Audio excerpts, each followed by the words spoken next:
Yo, what's up everybody? How's it going? Today we're playing some World of Dota, which is of course made by Panda Life. I hope you guys enjoyed, and let's get into the game. Hello friends. Today we're playing Vengeful Spirit, and we're doing just a pretty standard universal right-click build. That's because I have a giant headache. I just don't really feel very well, and this isn't like because of I'm sick or anything like that. I just occasionally get headaches when the weather is bad.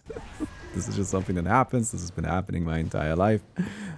If there's just basically if it's about to rain, but it's not raining yet, I get a headache. And today is one of those days, and I just don't really have a lot of brain power today. I apologize for that, but ultimately I don't really have much control over it. So we're just gonna go ahead and play a bit of Vengeful Spirit, and we're gonna try our best. And this is a pretty simple build that requires little thinking. It mostly just kind of relies on attacking, and it mostly just relies on us, you know, killing people through attacking. And it's a strong build, and that's what I'm gonna try to do today then. That seems like something that is very much still possible, very much still within the range of what I can do. And so that's what I will do. Now, Vengeful Spirit is already a universal hero by default, right? And this is actually a really important thing to keep in mind. So I do want her to be universal. That is something we are going to do. But we actually don't want to stop being universal, because that's a fairly significant decrease in our early fighting power. So here's what we're going to just do instead. We're going to get everything ready to become universal without ever not being universal, and then we're just going to invest 3 skill points all at once to immediately become universal again. I've done this before. It's a little bit silly, but it works. Like, it's fine. And the nice thing about Vengeful Spirit, she's just actually strong enough at her baseline that this is totally doable. Like, it's just not a problem. Oh, we definitely want that pig. We definitely want that pig. Won't take this bad boy. Thank you very much.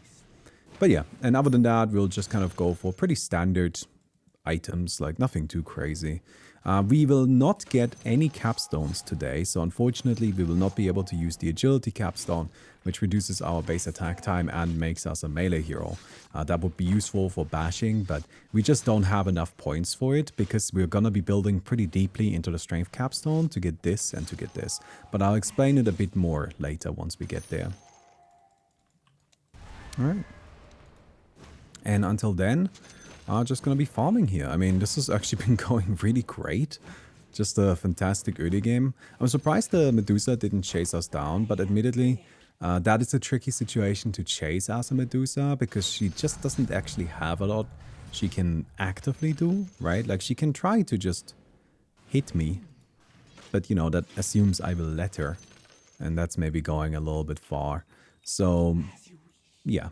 Well, I'm glad that that worked out. Hello. Yeah, this is again kind of the nice thing about Vengeful Spirit is we just do a lot of damage by default, and that means we can just kind of get some kills. You can't really fight us that easily. She's just strong. Being a universal hero with pretty decent stats, which is what all universal heroes have in our World of Dota, is actually just kind of enough to be a powerful early game hero. So we'll go ahead and go for this, go for agility, and then we'll just continue on. Next item here, well, we have a bunch of options. Like, again, this build is really varied in what it can do. We don't need anything in particular, but we can benefit from everything, so we can just kind of adjust our item build. I will pick up some casual lifesteal. I really like having some casual lifesteal because it just makes your farming period a lot more I guess reliable. Like, you don't have to worry so much about just dropping to low HP while farming, because, well, you know, you're healing from the creeps. Hello. Yeah, I mean, this is just super easy, as you can see. Like, people just really underestimate how powerful Vengeful Spirit is. She's just really, really strong, and Yeah, I wonder if we should go for this. I think I'll go for this over the armor reduction. 4 armor reduction is ultimately not that impactful, and there is a chance we'll be able to work our way down here to the attack speed upgrade, and that would be really nice. But then we need to be incredibly point efficient, so we can't afford to just like waste some points on something like that, unless it's absolutely necessary. And if it's absolutely necessary, we can always get it later, right? So that's just kind of that. Oh, hello. Yeah, I mean, this should be a pretty easy kill again. Look, Venge is strong. You gotta be real careful when you're going up against the Venge. She just kind of does a lot of damage. See what I mean, right? Like, it's just hard to fight against. So we'll waddle in over here. Thank you very much. Pick this up. Yeah, this is a build that's, by the way, I think one of the stronger builds in the game. I don't often make statements like this if it comes to World of Dota, I think, because admittedly, even right now, I find it a bit questionable to make a statement like that, simply because, you know, there is no real like competitive World of Dota, so it's difficult to quantify what's good, what isn't good, right? Like, how would you even say that? How would you even define that? However, this is a build that if you had to tell me, look, Baumi, you need to pick one build to do well in a lobby, like this right now, you're playing for $1,000,000, this might be the one. Not sure. Could be Aghanim, but I feel less comfortable playing Aghanim. There's a couple of builds that might be on the table for that, but this one definitely is. And so just kind of take that as like a general endorsement that I think this is a strong character and a strong build. Hey, Zlatan12, thanks for the 2 months, my friend. Appreciate it. Very nice.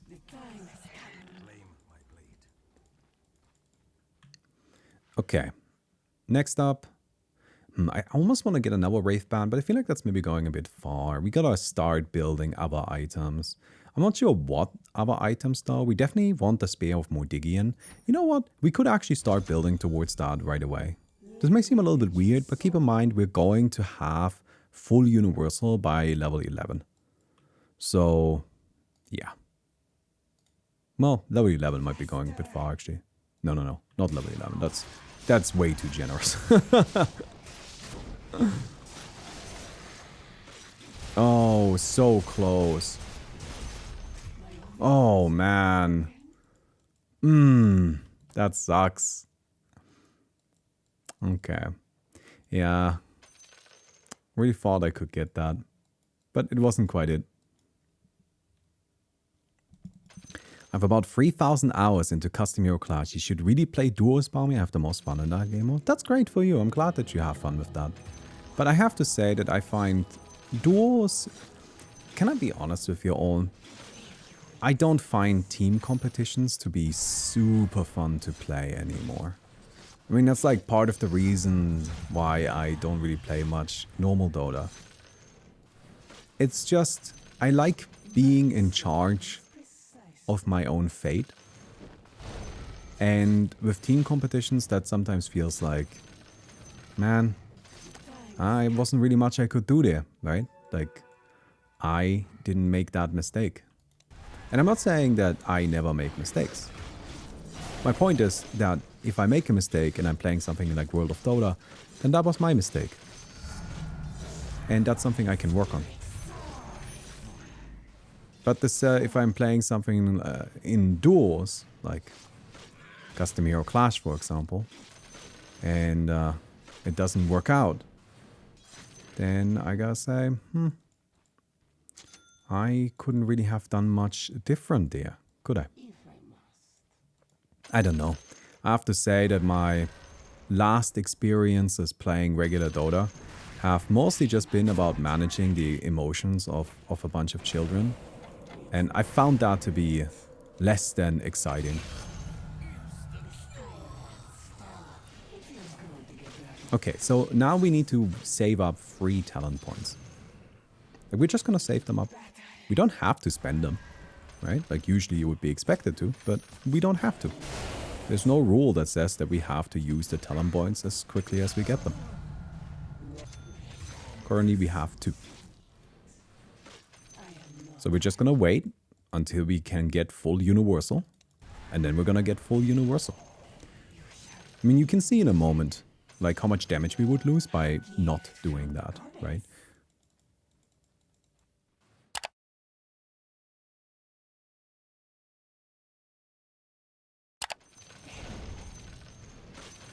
Because right now we're hitting for 165 plus 62. Still 2.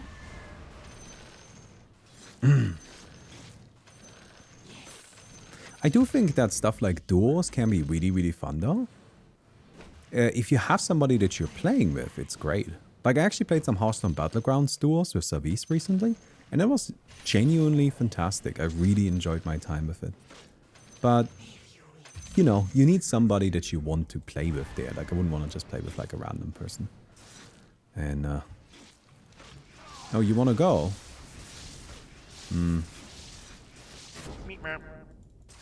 Our Twitch baby starts school this year. Gotta get out of there. Happy anniversary. Hey, Lord Sexy, thank you very much for the 72 months. That is true. Weirdly. Oh, I don't like that this guy's chasing me. Let's maybe find him a different target. Just something else to do? Oh, I mean, that's fine. Cool. So, we're currently dealing 170 plus 62 damage. Let's go into agility. 112 plus 62. Right, so that's like a huge loss. But then we go back up here. Now we're good again. So that's kind of what I'm saying there. Oh, who's that? That's the Juggernaut again. Alright, we gotta time this a bit. Oh, man, apparently I'm really bad at timing that. Oh, man. Yeah, okay. I feel like I'm always just like one hit short. The annoying thing about it, it's always the minus 10%, right? Actually, I don't know if I had a minus 10% right there. Okay, hello.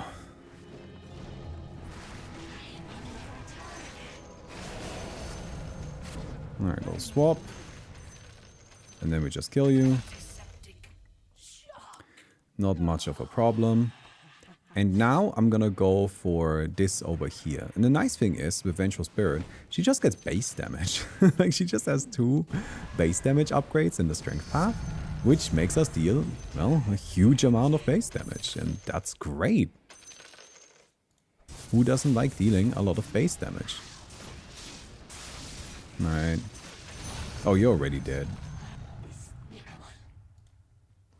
That didn't take long at all. So, when damage taken reaches a limit of 40% of your maximum health, you will automatically never swap at a random location within a 600 radius. This is valuable because never swap gives us a damage reduction, right?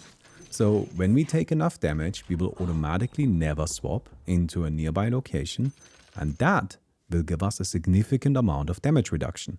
And that means our opponents will just kind of need to deal 30% extra damage to us. This basically results in 30% permanent, constant damage reduction. And that's a huge deal, right? That's absolutely massive. You just become so difficult to actually kill that, you know, we can just kind of like keep hitting things. And that's also where it's nice, where once we get this right here, applying Never Swap restores health and mana, and that restores 8%. We get a little bit of extra strength gain as well. With these right here, we become just so difficult to take down. We become incredibly tanky, and yeah, it's just powerful. All right. What's the difference between base damage and regular damage? So base damage is your starting damage plus base damage boosts plus your main attribute, right? So when you're an agility hero and you gain a point of agility, you gain 1 damage, and that is base damage. If I buy an item though, something like a Divine Rapier or a Radiance, you can see it says plus 60 damage. those 60 damage are not base damage. That is bonus damage. Now, the reason why this matters, the reason why these things are different is just because it's something that Dota has arbitrarily decided to treat differently. There are certain effects in the game, and quite a lot of them actually, that will not consider bonus damage, but they will only consider base damage instead. So for example, Vengeful Spirit's aura right here says Vengeful Spirit's presence increases the damage of nearby units. This is not true. This is actually a lie. Because what it really does is it increases the base damage of nearby units. Alright, cool. We survived that. That's a scary hero. I tried to toggle on, but it wasn't enough. So what it really does is it increases our base damage. It doesn't increase our bonus damage. Sorry, it doesn't even increase our base damage, funnily enough. What it actually does is it gives us bonus damage based on our base damage, right? And that's just kind of how a lot of things work. Illusions, for example, they don't... Oh no.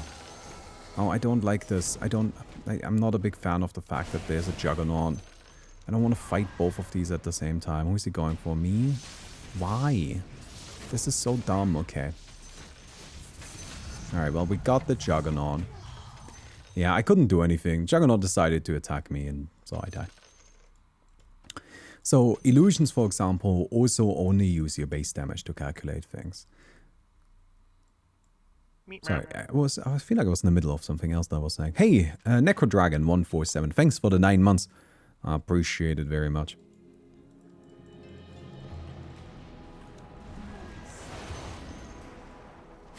Alright. Just gonna hit him. Oh, alright, never mind then. So you can see here, it says base damage bonus, right? So it gives us 28% of our base damage. If you look on our hero, you can see here we are saying we have 256 damage plus 102. It's a bit of a weird way of writing that, right? Like, why doesn't it just say that we have 358 damage? Because we do have 358 damage. Well, the difference here is that the white number is base damage and the green number is bonus damage. And for some things, that matters. That's what it comes down to. What are we buying next? I kind of want an Eye of Skadi just because it's like a huge amount of stats. And I think that sounds like a good thing to get right now. It's always like one of those things where, you know, like when you're making a game, you just have to somewhat arbitrarily decide what you think matters and doesn't matter. But Dota's a bit weird in that way, where a lot of Dota's decisions stem from like an additional level of arbitrarity, which is Warcraft 3. Right? A lot of the things that are in Dota are there not because they are necessarily the best thing for the game, but because they were that way in Warcraft 3. And that's it. That's why it's there. That's how it worked then. So, how you... Like, Dota would already have a bunch of arbitrary decisions just kind of by default. But the fact that those went through this, like, double filter of first being arbitrarily decided in Warcraft 3 and then being arbitrarily decided again in Dota can sometimes lead to some funky situations. But I think Dota is a game that is very much about its history and is a game that's very much about its legacy. And those are things that matter and those are things that are important. Like, you can't just ignore that. And so I'm not saying that this is a bad thing. Just because I'm describing this as arbitrary, it's actually like really interesting, right? Like how language works. Because like I'm saying that these things are arbitrary. And they are. I do believe this to be true. But I don't mean this as necessarily a bad thing. Just because it's arbitrary doesn't mean it's a problem. Because, you know, that it doesn't judge, really. Now, I know that in the common use of language, saying something's arbitrary is oftentimes a judgment statement, but I really just mean it in the way that sometimes when you're making a game, right? Like, that's kind of the interesting thing about a game, is that when you're making a game, you will just have to make a decision. Like, how much range is this? Now, you might say, well, obviously it's 650, right? Yeah, okay. But, like, why isn't it 12 or 3000? Like, both of those would be fine numbers. There's nothing inherently better about 650. It's just that's what they decided to go with. Like, that's it. They just decided to go with 650. And that's fine. There's nothing wrong with that, right? It's not a problem. It's not in any way a negative. But it is arbitrary. Because you just have to make that kind of decision occasionally. Okay. I am guessing the Juggernaut wins this. Seems to me like the Juggernaut should win this.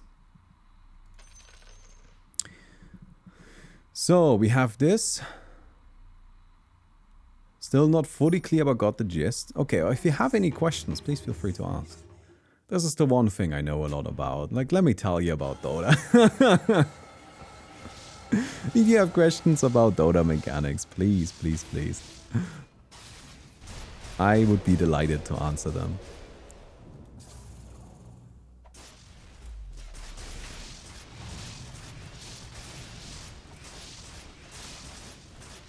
You know Dota, tell me what Oracle does. No, that's not fair. That's not fair.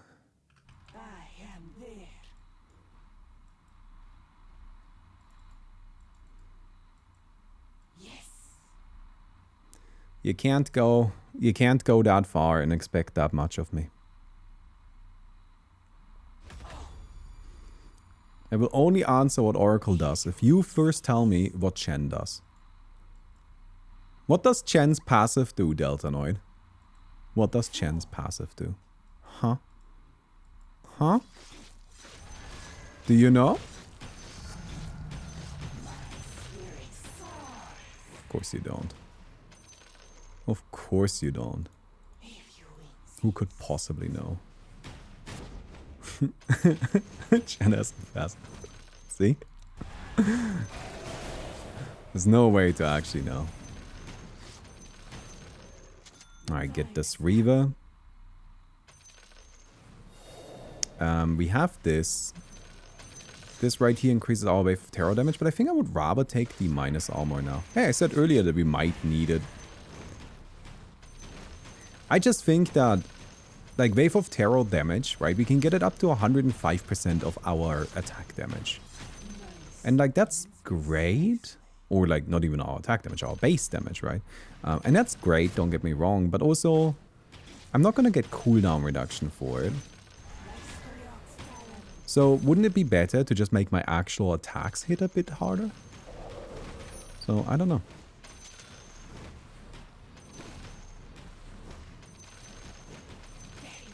Come over here.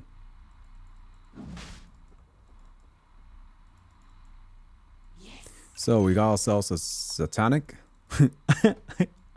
I like how there's a bunch of ideas about what Chen's passive does. But nobody is like 100% sure.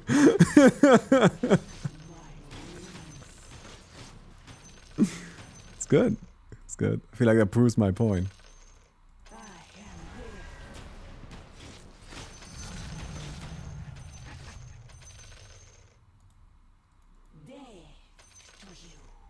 We'll just go for this and lifesteal, I think. I don't think I'm getting this right here.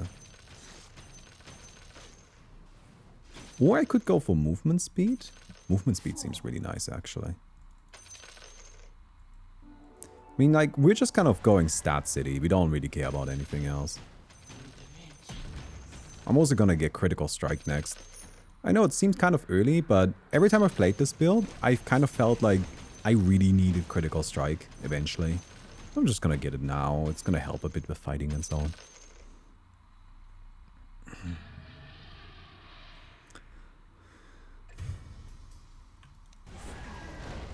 Why?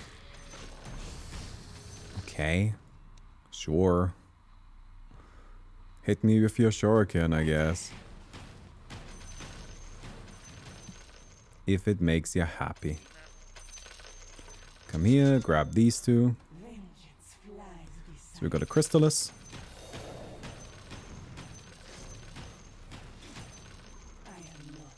Waddle, waddle, waddle. Oh, we're getting pushed around. No big deal.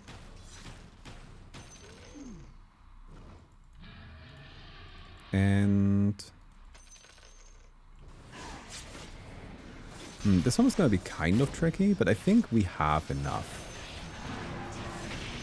There's... oh, that's kind of annoying. Just like right as I was using my Satanic. Probably not winning this one then, am I? Yeah. That was a well-timed Heaven's Halberd. I didn't know that she had a Heaven's Halberd, so that kind of caught me a bit off guard. It happens. It's not a big deal. I'm kind of in a wrong, bad spot here. Not a good rotation in terms of movement. Actually, no, this is fine. We'll go here. Oh, that's really good. That's really lucky. I've been getting really good spawns. I've been getting really, really good spawns. So, let's get more of this here. I think lifesteal is actually gonna be so good in this game. Right? There are so many heroes where my primary approach really will be and should be to just leave. And yeah, lifesteal is gonna be good for that. I don't know what else to say. That's just gonna be helpful. I'm a bit worried about the Juggernaut, but we just need to outfarm right now, and I think that is doable. Since we have pretty high attack damage, farming shouldn't be too much of an issue.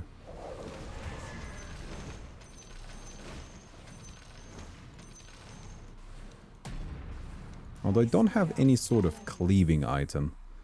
There is an item that is specifically designed to be good for ranged cleave. Like, that's what you can do with it. But I don't really like it.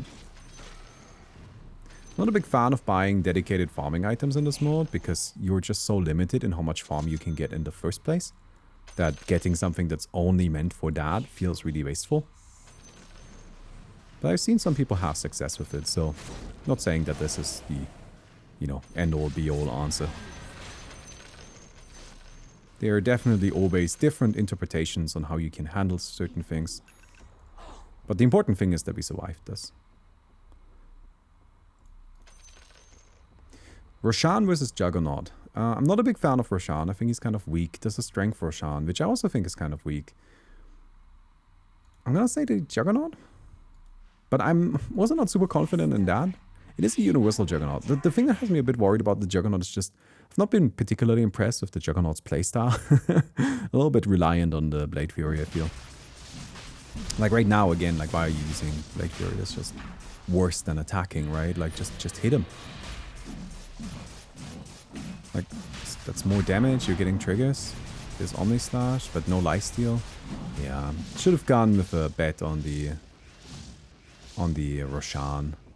I don't think this was really a matter of unwinnable for the Juggernaut, but maybe it was unwinnable for this Juggernaut.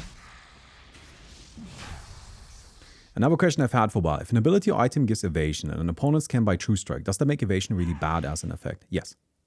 For a long time, evasion was considered to be quite horrible, to be honest, and that's because you could, because MKB until 7.07, I believe, gave just straight up True Strike. So these days, most items don't give True Strike. Instead, they give accuracy? Is it still called accuracy, or is it just called, yeah, pierce through evasion? So I guess the term accuracy might not exist anymore. But these days, most items just give like some sort of like piercing effect that ignores a certain amount of evasion. But yeah, for a really long time, evasion just sucked. It was just bad. Butterfly was an item that you bought not for the evasion, but because you wanted the other stuff. And evasion was just a bit of a bonus, but you wouldn't ever rely on the evasion because it just like wasn't good. Because you just would buy it, like your opponents would just buy MKB. I mean, the one thing that you can make a case for if it comes to the, if it comes to evasion, if it comes to MKB, right, is that you are forcing your opponents to buy MKB. Personally, I don't think that's a great argument because, like, I am always forcing my opponents to buy items that are good against me, right? Like, if I'm not doing that, then why am I playing? I feel like I should always be doing that, so this doesn't seem like a distinguishing factor.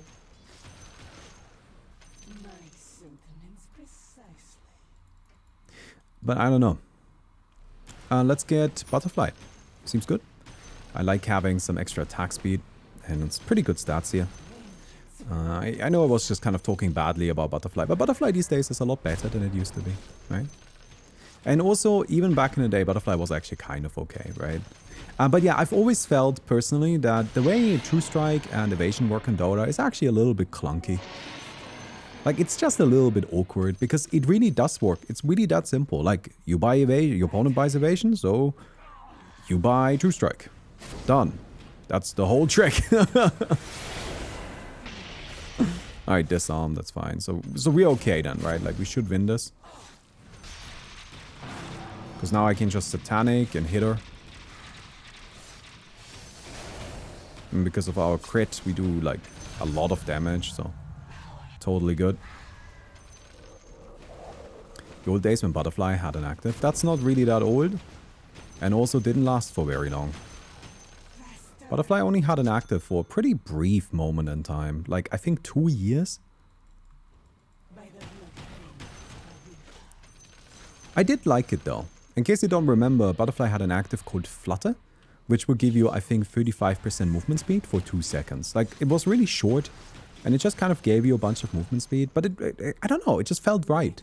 It felt right. Like, I'm actually kind of sad that they got rid of that. I like that one. That was good.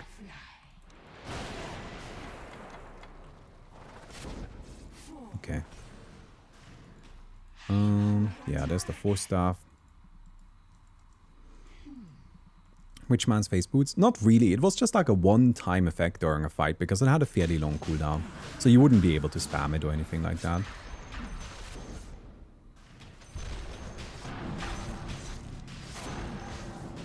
Oh, I'm over here now. Oh, I just used my Satanic. Oh, I guess we're leaving.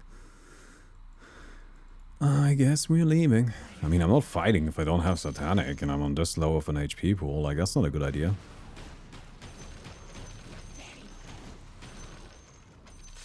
But yeah, it's always been a bit clunky in my opinion, the way Evasion and True Strike work. Because it really has always been that simple. Your opponent buys Evasion, so you buy True Strike. Done. I mean, there's also just not been that much Evasion in Dota. Like, it's always been kind of a minor passive effect.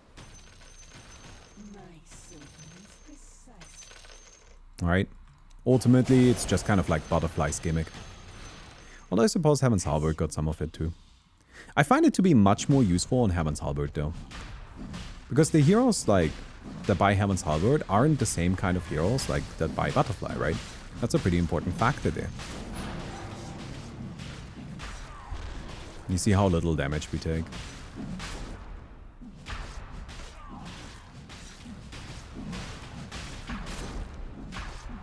I don't like how much I'm getting stunned.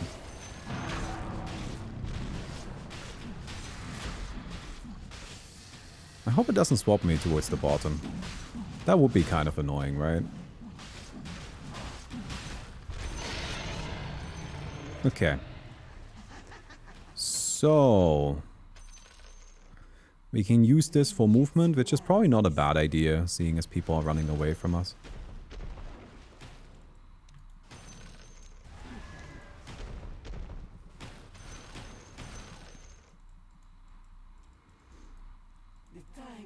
Wonder what our next item should be. We're gonna need to see what our neutral item ends up being, which we'll get after this round. If we get a pirate hat, then we don't really need as much attack speed, but if we get Stygian Desolator instead, we might want to prioritize some. Hey Gyostish, thanks for the 53 months, I appreciate it.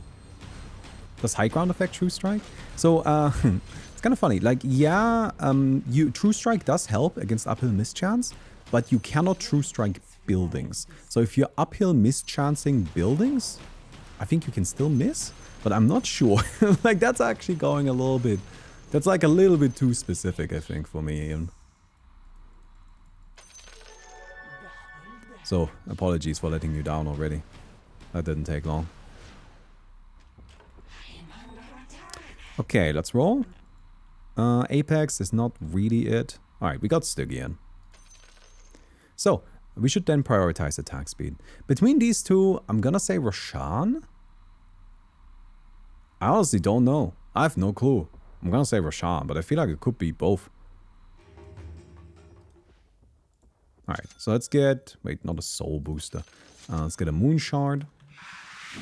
And then, I mean, maybe we even just upgrade power treads? It's a bunch of stats, a bunch of attack speed.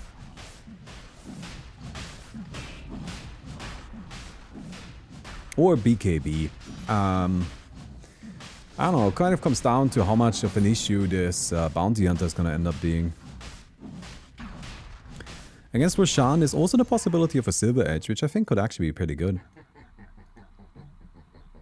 So, I still need to invest 2 points here, right?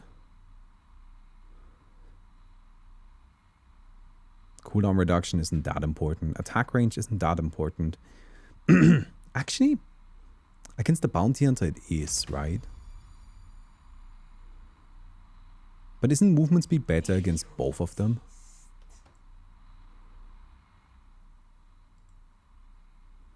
It's kind of a tricky one.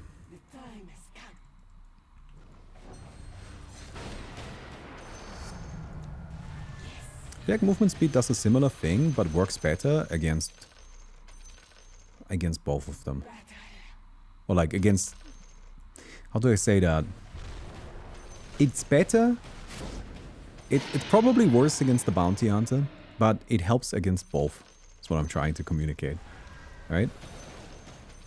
It's better for dealing with the two different heroes. So I'm just...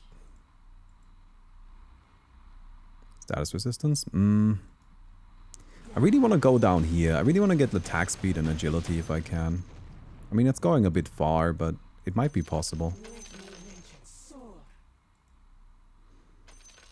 Evasion might be okay, but we already have it. I'm just gonna go with movement speed. This might not be the right call, but I'm just gonna go with it. Gotta make a decision after all, right? Frog.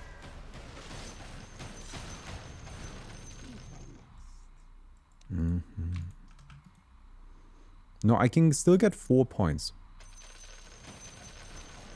I get 1 from level up, and I can buy some more. And if I get some good spawns, if I get good spawns, I can absolutely actually go to 40.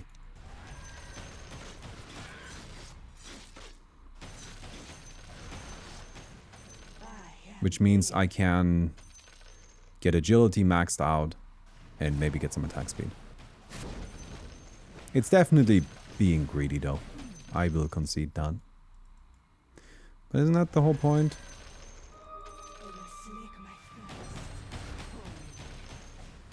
I'll just wait here. Oh, interesting. Probably not something we want to go for, right?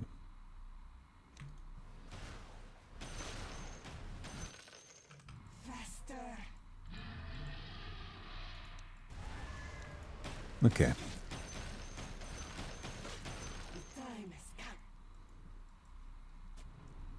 I mean, what item do we need? Diffuser Blade is also a real possibility.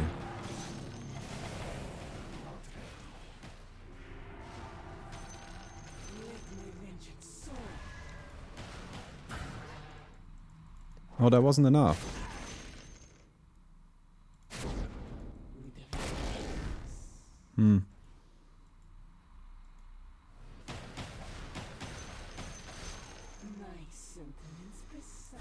The problem is that he's running away. It's a tricky one to deal with. But he doesn't stand a chance if it comes to actually fighting me. So I don't know how much I really need to worry. Right? Like, I absolutely destroy him if it comes to actual fights.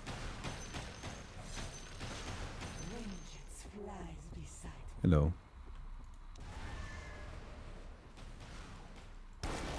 Alright, you two go at it. I'm up here now. I think it's gonna be a diffusal blade. I like having another dispel against this bounty hunter, and it's just a good item all around. Like, it's a huge amount of stats, actually. Where did you come from?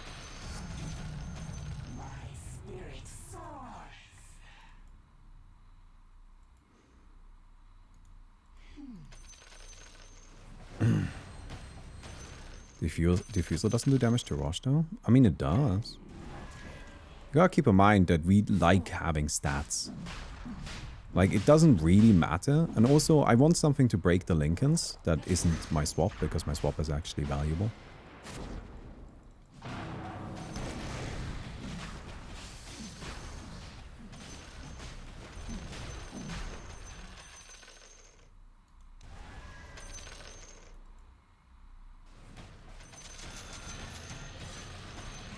No, Roshan doesn't use mana, but he does have it.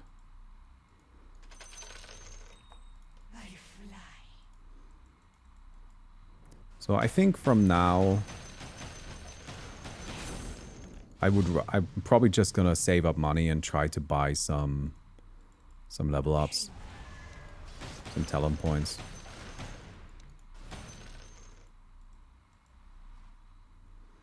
We've not been getting the best spawns, unfortunately.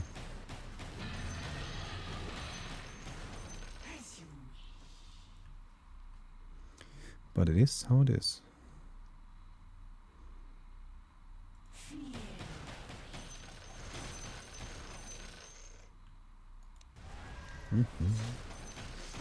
Could use Moonyasha. Yeah, I don't know how important that is. I could be wrong. Kind of comes down to how much of a problem Bounty Hunters. Bounty Hunter has just been finding much better spawns. There have not been a lot of kills, so it's entirely down to spawns. Wait, if I can win this really quick, I might be able to put myself ahead. Nah, I don't win quickly enough, right? Like, I win, it just takes a while. Oh, that's annoying. Okay. No, I don't like Trident. Get the water book. Get this here. And then we just hit him. I mean, I don't think there's much of a secret to it. There's no big trick, no big surprise. We just hit him.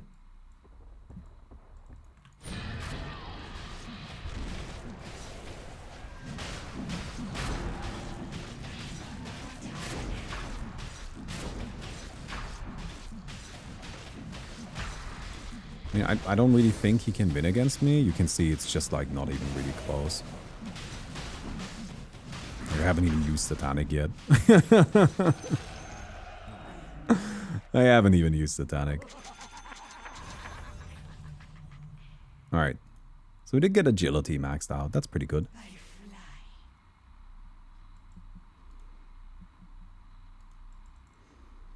This is gonna be an annoying hero to play against. I think there's a realistic chance we lose this just because he has so much mobility. I think you can see where this build is strong, right? Like, why this Vengeful Spirit build, why I think it's so powerful.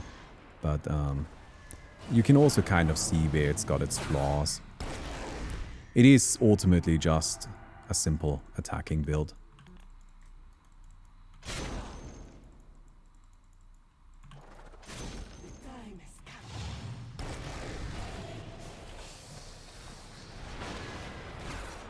Nice Hex. Yeah. Alright.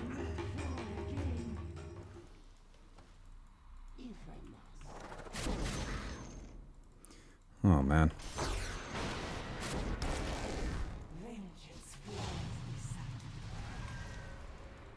Okay.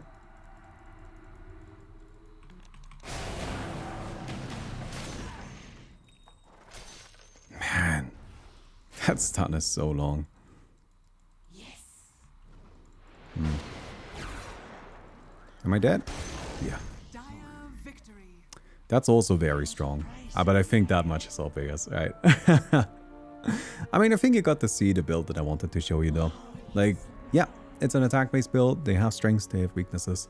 In this particular case, I kind of filtered out everybody that could fight against me, and then was only left with the one hero that had enough evasion.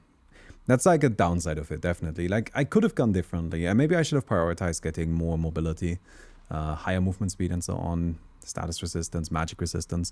But if I fully itemize or like build, optimize for the bounty hunter, then that becomes difficult for the other heroes, right? I don't know. I hope you guys enjoyed the video. If you did, don't forget to give it a thumbs up, and I'll see you guys tomorrow. Goodbye.